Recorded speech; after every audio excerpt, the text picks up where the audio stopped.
plastic bag is full, we throw it into the nearest landfill. It's out of sight and out of mind. What is the state of our humankind? And I don't know what to say, 'cause we produce more every day, and we call it garbage. Hi, and welcome to Going Green for Green. Today, Niagara Falls, Ontario. One of the 7 wonders of the world behind me, Niagara Falls. Absolutely amazing, amazing place. You know what? The Great Lakes make up 1/5 of the world's freshwater supply, and currently the Great Lakes are supplying 42 million people with drinking water. Pretty amazing statistic when you think about it. And even more surprising when you think about what we have done to the Great Lakes in the last 150 years. The polluting of our Great Lakes got so bad by the 1970s that Lake Erie was considered dead. There were so many chemicals flowing into the lake that the Detroit and Cuyahoga rivers actually caught fire. We've come a long way since then. We still have a long way to go, but so much of it has to do with just how we handle our waste. And it is all connected to our drinking water, because I can promise you, if we don't dispose of these things properly, it will end up in our lakes, rivers, and streams, which is our drinking water. And you don't have to be a tree hugger to not want toxins in your water. I came across this study from 2008, which had a lot of interesting statistics with respect to waste generation per capita, and Canadians were one of the world leaders in terms of waste generation per capita. But the real question, or what I wanted to find out, was despite all these efforts at diversion and recycling, were we as Canadians still creating more waste that ended up in landfill? And you know what? As of 2008, that was true. Canadians are creating roughly 3 kilograms a day of solid waste per capita.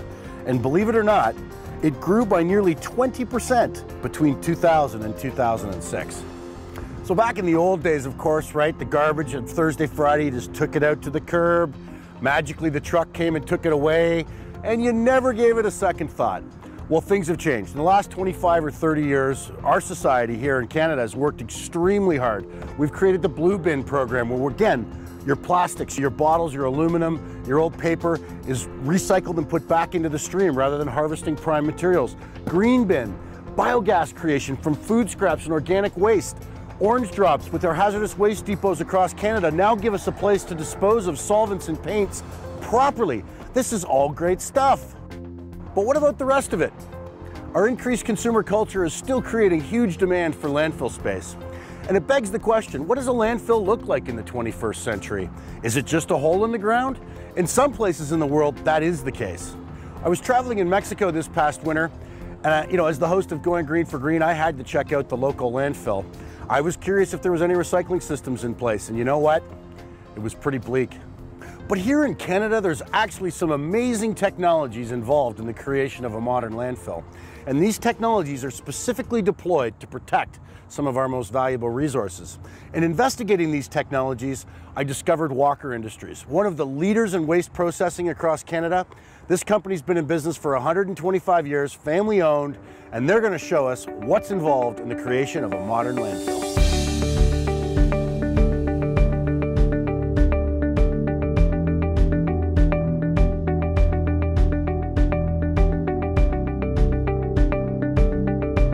Mike, great to see you again. Thanks for coming out for Going Green for Green. Nice to be here today. Tell me about landfills and Walker and how it all got started. Well, this business here, this location has been around since the late 1800s. We're in the 5th generation of family ownership. Basically what started here was a stone cutting operation, progressed into providing aggregate for road construction purposes, and ended up in asphalt production. In 1982, beginning in 1982, we opened our first clay-lined engineered landfill. I think in terms of handling either contaminated soils and solid non-hazardous waste, we probably handled more materials than anybody else in the province last year. I think the biggest challenge we face is the public perception of what a landfill is. And I think most people think back to what a landfill was typically in municipalities in the 1960s, 1970s. And in many cases back then, landfills were open burning pits. The concept of a new modern landfill is entirely different, and we have to show people, quite frankly, what a new modern landfill looks like. We can get all the approvals we want in the world and do all the right thing for government, I think what we think here at Walker is that we have a social license to operate. And what I mean by a social license is if we don't look after the communities that we operate in, we don't really have a right to be here. And quite frankly, the ultimate compliment is when a neighbour that's lived with us for 20 years says something positive about the company to somebody else within the community. That's really what it's all about. Check us out online at www.goinggreenforgreen.tv or follow us on YouTube, Facebook, and Twitter. Here's some quick stats for you on recycling in this country. The average Canadian recycled 112 kilograms in 2004. That's up from 71 kilograms in 2000. We are going in the right direction. We spoke with Catherine from the Niagara region about recycling efforts in their area.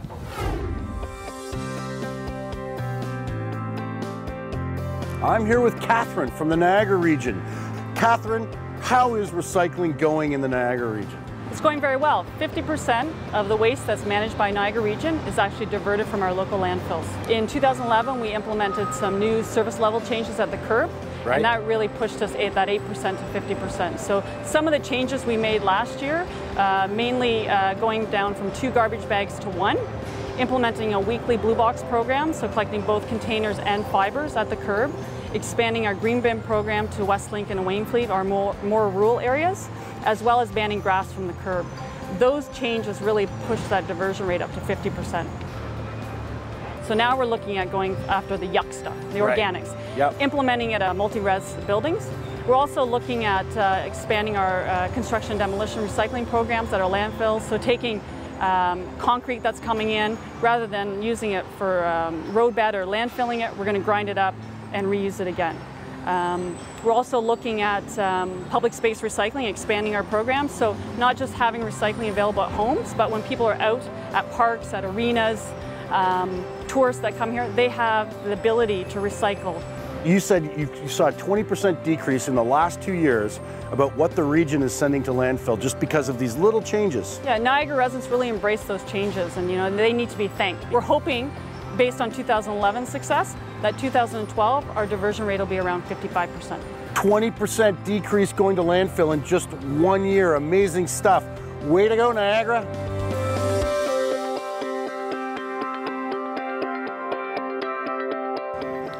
It's amazing what we can do when all this material is bulked up and recycled properly. But despite all of our efforts, landfill is an important part of what we're doing here with waste management. So I want to take a closer look, a deeper look at the technologies involved in creating a modern landfill. Graham, really nice to meet you. Nice to meet you, Mike. So what exactly am I looking at here? You're looking at a full-scale model of the double generic liner system that's underneath the landfill here at Walker's. This is designed to be fully protective of the environment, including the groundwater and surface water, for not less than 300 years. So tell me about each layer here and what its role is. Well, the first part of the landfill is to collect the liquid waste that we call leachate. It's when rainwater percolates through the waste. It's captured in the primary leachate collection layer through a series of stones and pipes, as you see there. That takes most of the liquid away from the landfill, and it's pumped out through a wastewater treatment system. Below the leachate collection system is a plastic liner, and that liner is fully impermeable, that completely separates the leachate system from the primary clay. In the event that the leachate doesn't get fully captured inside the collection system, and if it somehow manages to get through the liner, it has to go through 925 millimeters of this clay to get down to the secondary leachate collection system. So this is a redundant system. It's exactly the same as the primary system. So as you can see, this is quite a fully protective system. So can I actually see this liner right now? Yes, you can. We're constructing this right now. I'm going to have Danny, our landfill superintendent, take you around, and you'll see this being constructed on a layer-by-layer basis. Wow. So, I mean, this is not just dig a hole and put the waste in it. No, putting the waste in is the easy part. It's getting the hole ready to receive the waste. Right. When this is all said and done, it'll be roughly 850,000 tons of garbage. 850,000 tons of garbage. This is the top of our secondary liner, and underneath here we have a 2-inch clear stone. And then underneath that we have another layer of this, a geotextile, which is double-sided felt with a plastic in the middle to keep the fines out and let the liquid leachate flow easily. Right. Then underneath that we have our sand layer and then our clay liner, our secondary clay liner, and we basically do this and then do it all over again. So, and over here you got a layer of just, I mean, that looks like just plastic. We'll come in and fine grade this clay, and then this 60 mil HDPE liner will be laid down. They've laid this down yesterday, and they're seaming it now. And they're doing some test spots on it to make sure the welds are what the specs have asked for. Come back with an approval, and then we'll start our next layer of our landfill design. Danny, absolutely amazing when I look at the amount of material that goes into this landfill before the waste starts to arrive. A lot of work in a modern landfill. Huge cost and a lot of work, yeah. So in this single cell, we're talking next year this time, full. When you come for a ride next year at this time, we'll be standing way up on top, looking over Niagara region. Wow. Wow. Human behavior. Check us out online at www.goinggreenforgreen.tv or follow us on YouTube, Facebook, and Twitter.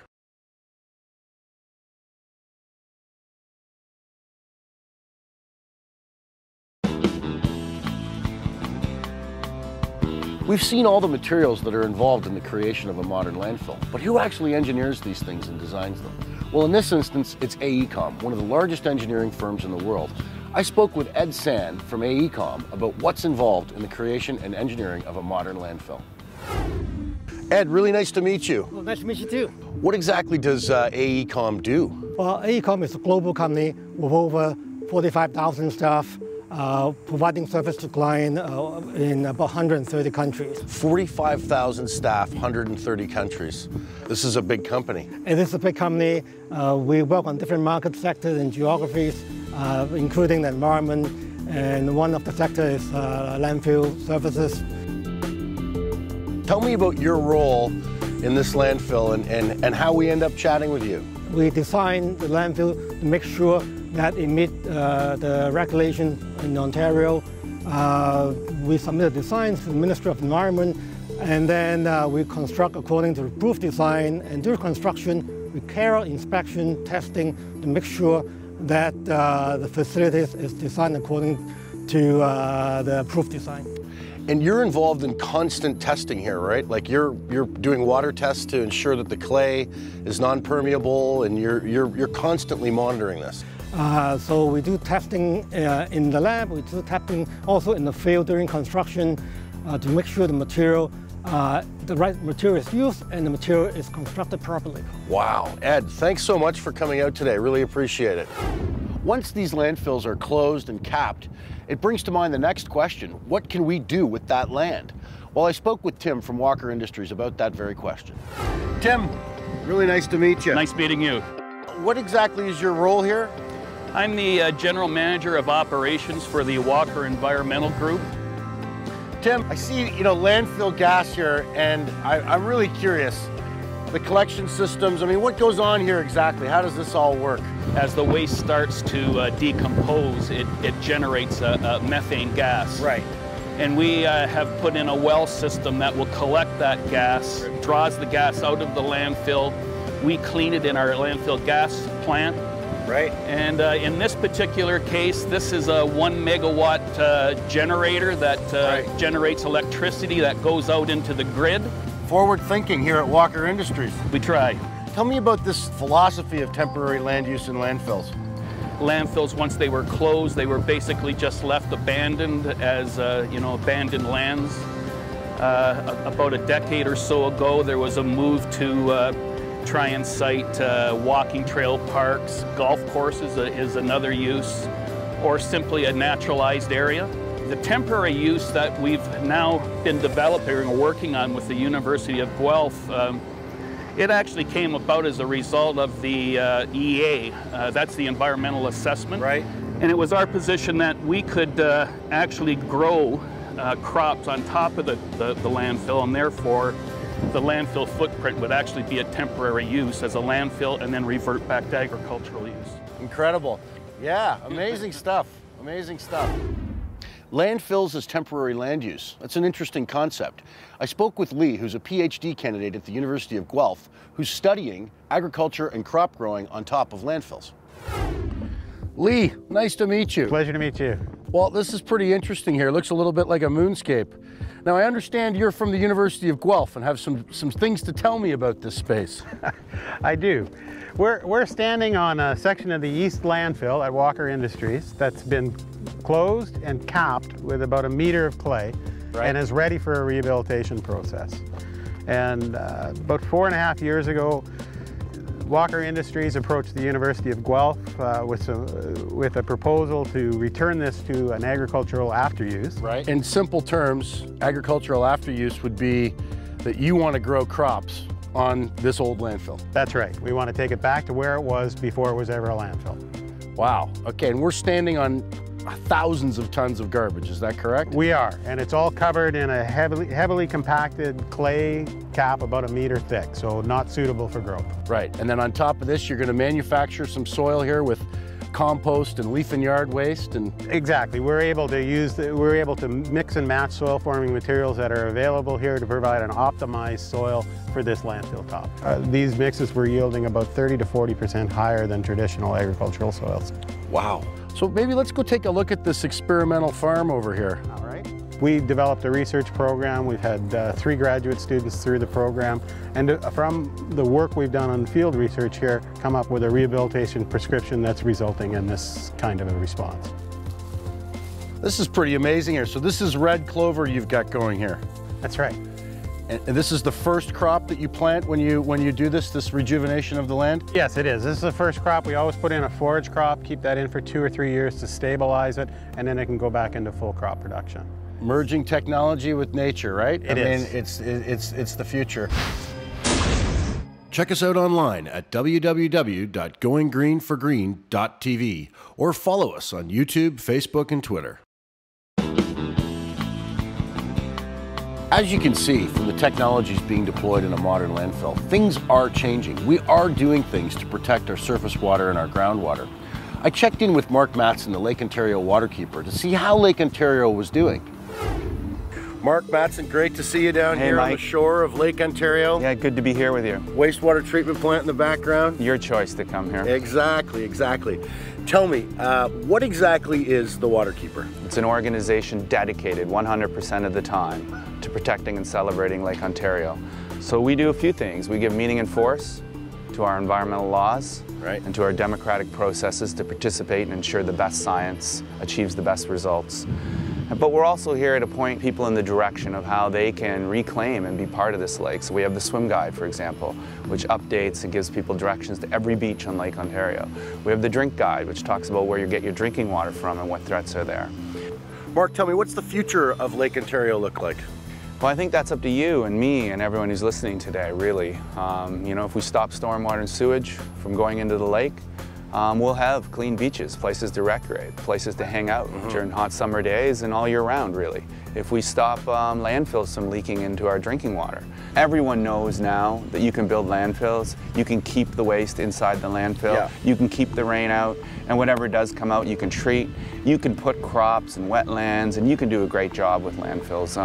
Things have changed immeasurably, so it just takes the political will to believe that Lake Ontario should be swimmable, drinkable, fishable, and everything will go back from there and force people to keep it that way. Right.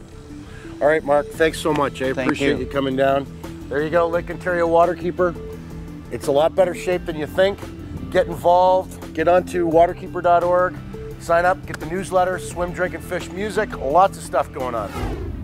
This week on Sustainably Speaking, we went to Niagara Falls to check in with people from around the world about what they felt about environmental issues.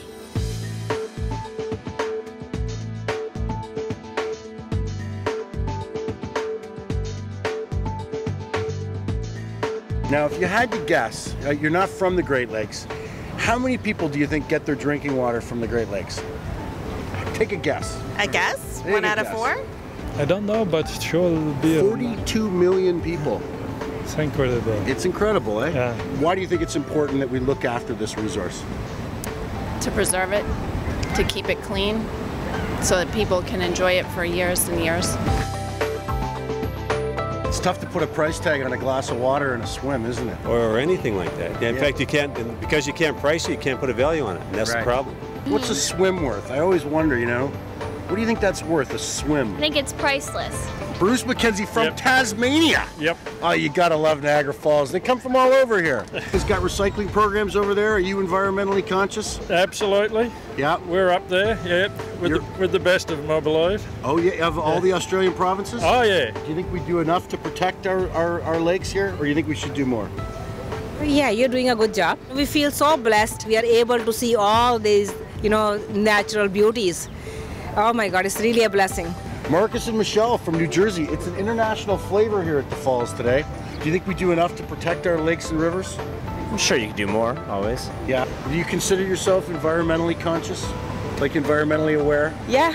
Yeah? Yeah, it's good to do something for nature. Yeah. If you will kill it, you won't see the beautiful views, so obviously it's good to be a part of it, of the nature as well.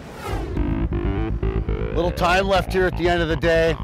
One of the great perks, host of Going Green for Green, I'm driving the compactor.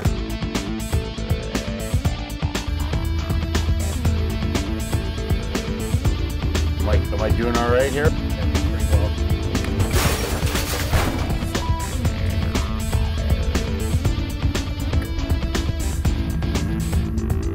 What? Have you ever rolled this thing?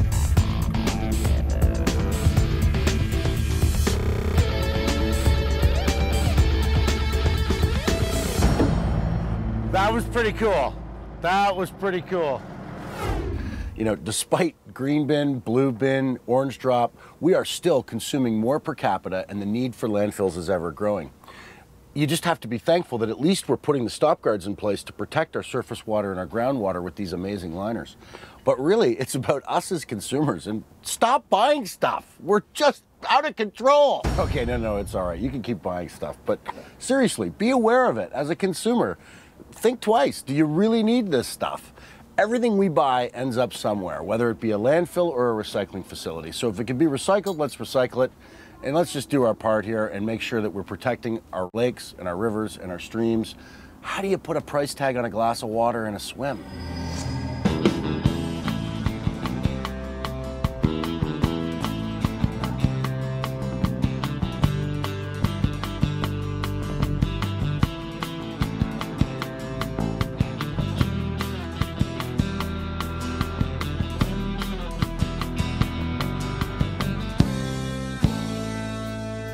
Another plastic bag is full. We throw it into the nearest landfill. It's out of sight and out of mind. What is the state of our humankind? And I don't know what to say, 'cause we produce more every day, and we call it